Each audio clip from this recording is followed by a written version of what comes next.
بے شک وہ جی اٹھا اور جو سو گئے ہیں ان میں پہلا پھل ہوا اور وہ سب میں پہلا پھل ہوا۔ اور میں کہوں گا یہ پرانے عہد نامے سے ہے، یہ کیا ہے؟ کیونکہ یہودیوں کے لیے پہلا پھل ضیافت ہوتی تھی، اور پھر کینان کے ملک میں جانے کے بعد خدا نے یہودیوں کو پہلا حکم دیا کہ سال کے مخصوص وقت پر اپنا پہلا پھل لائیں۔ یہ احبار 23ویں باب میں ہے۔ احبار کے پہلے باب میں اور استثنا کے چند حصوں میں ہے۔ پہلے پھلوں کا پولا، فصل کا پہلا پھل خدا کے لیے لانا اور اس کی شکر گزاری کرنا، اور کیونکہ اسی نے زمین اور اس کی پیداوار دی۔ اور پھر پولس رسول نے اس منظر کا موازنہ کیا اور پھر یہ کہا کہ مسیح کا مردوں میں سے جی اٹھنا ان کے لیے عظیم نمونہ ہے، عظیم نمونہ۔ اور میں یہاں پر یہ بھی کہنا چاہوں گا کہ جو ایمان لے آئے تو بھی وہ جی اٹھیں گے۔ مطلب کہ پرانے عہد نامے میں اس کی علامت تھی کہ کاہن 2 پولوں کو ہلاتا تھا، کہ جیسے وہ کہہ رہا ہو کہ ساری فصل ایسی ہی ایسا ہی ہے۔ ہے۔ صحیح۔ مسیح مردوں میں سے جی اٹھا اور اس کے بعد وہ فصل کاٹی جائے گی۔ اور میں کہوں گا کہ شروع میں مسیح کے جی اٹھنے کو یہاں واضح کر دینا چاہتا ہوں، اور یہ مردوں کے جی اٹھنے سے فرق ہے۔ کیا فرق ہے؟ مطلب کہ مردوں میں سے جی اٹھنے کا مطلب ہے کہ وہ باقی مردوں کو چھوڑ کر خود جی اٹھا، بلکہ یہاں پر میں کہوں گا کہ وہ ابدی زندگی کی قدرت سے جی اٹھا تھا اور وہ پھر نہیں مرے گا۔ یہاں یہ فرق ہے۔ اور پرانے عہد نامے میں کچھ لوگ مردوں میں سے جلائے گئے تھے، اور ایلیا نے سیدہ کے سراپت کی بیوہ کے بیٹے کو زندہ کیا، اور الیشا نے شنومی عورت کے بیٹے کو زندہ کیا تھا، اور مسیح نے لازر کو، ٹھیک ہے، اور ان سب نے عظیم زندگی جی، اور پھر اس کے بعد وہ مر گئے۔ اور مسیح کا مردوں میں سے زندہ ہو جانا ایک مختلف طریقے، اور میں کہوں گا کہ ایک مختلف قسم کا ہے، اور میں کہوں گا کہ یہ جی اٹھنا بعد میں سب ایمانداروں کے لیے جی اٹھنے کا نمونہ ہے۔ سو مسیح ان میں پہلا پھل ہوا جو سو گئے، جیسے کہ پرانے عہد نامے میں فصل کا پہلا پولا ہوتا تھا۔ 21ویں آیت، کیونکہ جب آدمی کے سبب سے موت آئی تو آدمی ہی کے سبب سے مردوں کی قیامت بھی آئی۔ یہ آدمی اور وہ آدمی کون ہیں؟ آدم، پہلا آدم، جس کے وسیلے سے موت اس دنیا میں آئی، اور رومیو کے 5ویں باب میں بھی یہ لکھا ہے کہ پس جس طرح سے ایک آدم کے سبب سے گناہ دنیا میں آیا، اور گناہ کے سبب سے موت آئی، اور یوں موت سب آدمیوں میں پھیل گئی اس لیے کہ سب نے گناہ کیا، ٹھیک ہے۔ دراصل آدم خاندان کا سربراہ ہے، اور یہ خاندان انسانیت ہے۔ اور دوسری طرف میں کہوں گا کہ مسیح ایک خاندان کو ظاہر کرتا ہے، یعنی کہ ایک خاندان کے سربراہ کو، ایک اور خاندان کا سربراہ۔ نئے خاندان کا سربراہ جو اس نے اپنے جی اٹھنے سے قائم کیا، جیسے کہ وہ کہتا ہے کہ پہلے خاندان کے سب لوگوں نے آدم سے وراثت کو حاصل کیا، اور پھر وہ کہتا ہے اور جو پہلے خاندان سے نئے خاندان یعنی کہ مسیح کے خاندان میں آئے، وہ مردوں میں سے جی اٹھیں گے۔ اور ضروری یہ ہے کہ انسان خود سے پوچھے کہ کیا وہ پہلے خاندان یعنی آدم کے خاندان سے ہے، وہ بدلا نہیں اور توبہ کر کے مسیح کو قبول نہیں کیا، یا پھر نئے خاندان میں شامل ہوا ہے۔ لہٰذا اس دنیا میں 2 خاندان ہیں، آدم کا خاندان اور خدا کا خاندان۔ آدم کے سربراہ کا خادم آدم ہے جس نے تمام انسانیت کو موت وراثت میں دی، اور نئے خاندان کا سربراہ مسیح ہے۔ صحیح۔ ہم ایک چھوٹے سے وقفے کے بعد مہمانوں کے سوالات کے ساتھ حاضر ہوں گے۔ عزیز ناظرین، ایک وقفے کے بعد دوبارہ حاضر ہوں گے، ہمارے ساتھ رہیے۔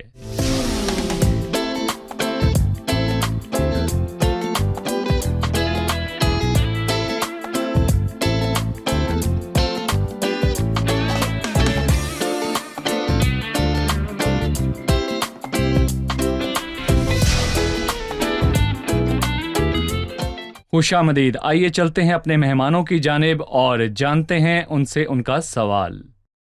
بھائی، میرا سوال جو ہے وہ 22ویں آیت اور 23ویں آیت سے ہے۔ پوچھے۔ میں آپ سے ان دونوں آیتوں کی وضاحت چاہتا ہوں۔ اور 22ویں آیت میں لکھا ہے، جیسے آدم میں سب مرتے ہیں ویسے ہی مسیح میں سب زندہ کیے جائیں گے۔ میں نے پہلے بھی یہ کہا کہ آدم انسانیت کے لیے موت لایا،